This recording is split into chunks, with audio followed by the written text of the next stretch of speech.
And but I couldn't get my black slingback heels on in the car.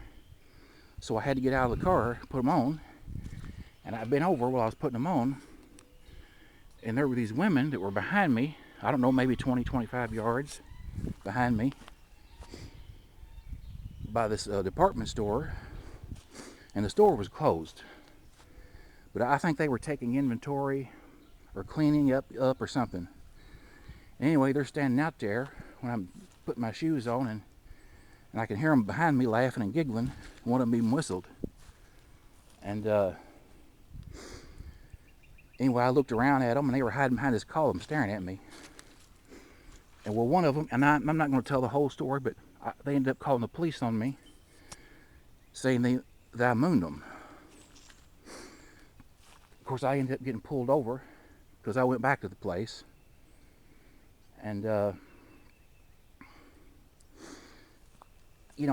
police told me that I was being charged with indecent exposure by these women. And I told the police that I didn't moon those women. I said I had underwear on under my, dress, pantyhose. And I said, yes, I was putting my shoes on. And when I bent over, they may have seen it's possible they saw my underwear. Probably did. But they didn't see my bare buttocks. I wasn't trying to moon them. And lucky for me, the women decided not to press charges, and I got to go home. I avoided jail. And of course, what happened is at first I thought I was home free. Then I realized I wasn't, because I had some relatives that worked for the city. One was a cop on the police force, which actually I forgot about him at the time. He was a cop on the police force in that city. I had another relative, another cousin, who worked at the fire department. And I had another relative that worked at the detention center. And all three of these guys heard about it, and they all three spread that story all around. The story was all over. And on the Thanksgiving, after that, the following Thursday, which was Thanksgiving, my brother comes down, and he asked me all about that. I knew that when he came into my room and I saw his look on his face, I already knew that he knew about it. And he comes in there and sits down. He asks me all about it. And I tell him, look, I was just doing that for shock value, see what kind of reaction I could get. I said, I'm really not a cross-dresser. And he told me that, well, I understand that. He says, I don't think you're gay or anything. But he said he did say that he thought I used some poor judgment. And, I should obviously refrain from doing that in the future. By the way, I really was a cross-dresser, but I wasn't going to tell him that. Anyway, he told me that it's all over. The story about that's being spread all over. And he said, don't worry, I'm not going to tell Mom and Dad. But if any of this gets back to them, he said, you just tell them what you told me.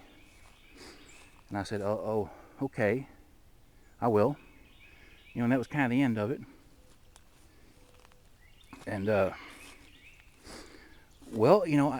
although the story was all over, my parents never found out about it because my brother didn't spread it to them. Because he was kind of embarrassed about it himself. And of course, I was embarrassed myself too. I laid low, wouldn't even go outside during the day for a while after that. I eventually started going back outside, and I resumed my cross-dressing, but it was in April of '97. This occurred in November of '96, so I took a few months off. And but my mom and dad never found out about it, luckily, although a lot of people in the area did. And 5 years later, moved the calendar ahead 5 years to November of 2001. This relative of mine had this relative at the fire department, and he and my mom got mad at each other during that time. And I'm not going to go into what it was about. It's not important, but it had nothing to do with me or my cross-dressing. But one night he calls my aunt, my mom's older sister, and he was lashing out at my mom. And I guess he felt that he could hurt my mom by talking about me.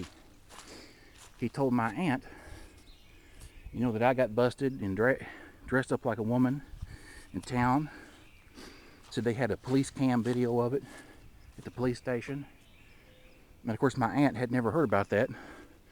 she didn't know it was about 5 years prior. She calls up my mom and tells my mom, and my mom was all upset, you know. And when I woke up that morning, she's asking me questions about that. I was like, oh no, I got ratted out over that. Over 5 years later, I get ratted out to my mom, and this cousin who worked at the fire department was responsible for that. And I told my mom, I said, look, that was about 5 years ago. It wasn't anything recent. I just did it for a joke, like a joke, just to see what kind of reaction I could get. And ladies accused me of mooning them, but I didn't. And they decided not to press charges, and I didn't go to jail. And I said, like, that was just, me playing a prank. And I didn't go to jail, and it was 5 years ago. And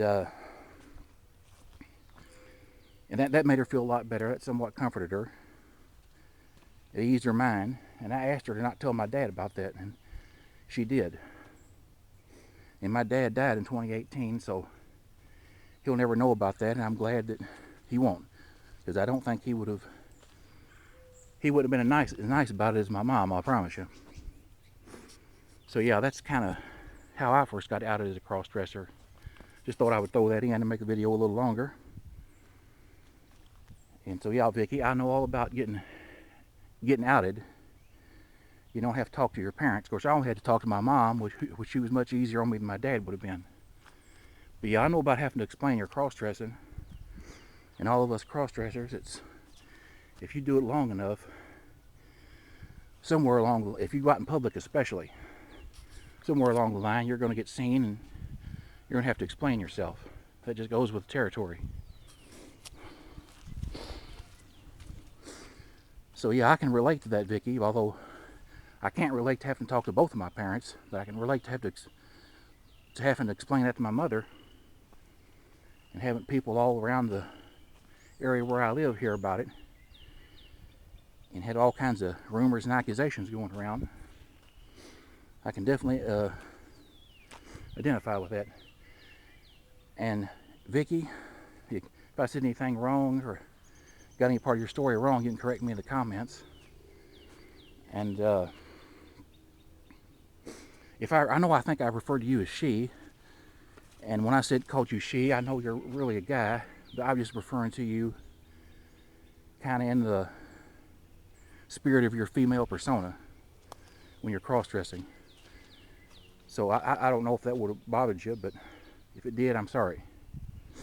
Well, I got to go do some shopping today, so I'm going to bring this to the close. And if anybody else has any stories they want to email me about pantyhose or cross-dressing, feel free. I told you my